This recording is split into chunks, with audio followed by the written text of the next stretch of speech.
പാളിപ്പോയ full jar soda കുടിച്ച കഥ പറയുന്നു. പതിവ് പോലെ രാവിലെ എഴുന്നേറ്റ് ഡ്യൂട്ടിക്ക് ഇറങ്ങി. പുതിയ പുതിയ മുഖങ്ങളും നല്ല കാലാവസ്ഥയും എന്റെ ഈ പുതിയ സ്ഥലത്തിൽ എനിക്ക് ശീലമായി. ഡ്യൂട്ടി കഴിഞ്ഞതിന് ശേഷം ഈ നാടൊന്ന് കാണാൻ വെറുതെ ഇങ്ങനെ നടന്നു. ജാബിറും ഷമീറും കാണാൻ വന്നിരുന്നു. അവരോടൊപ്പം ഒന്ന് പുറത്തേക്ക് പോയി. പിന്നീട് എത്തിപ്പെട്ട സ്ഥലത്തെ കാഴ്ചകളാണ് ഇനി. മോശമല്ലേ ഷമീറെ?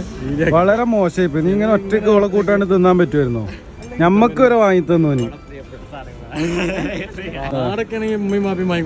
അതെ, എന്തൊരു നാണക്കെട്ട്. പുറത്തേക്ക് വരൂ, പേടിക്കണ്ട, പോകുമ്പോന്നില്ല. പിടിച്ചോ, അത് വരുന്നില്ലട്ടാ, സംഭവം പാളി. അത് പുറത്തേക്ക് വന്നില്ല. ഇത് ഫുൾ ജാറില്ല, പകുതിയേ ഉള്ളൂ, പകുതിയായിട്ടുള്ളൂ.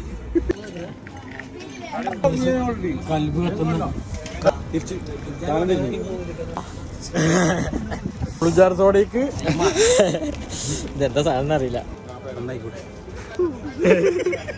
എരിവുകൾ മൈക്കാൻ.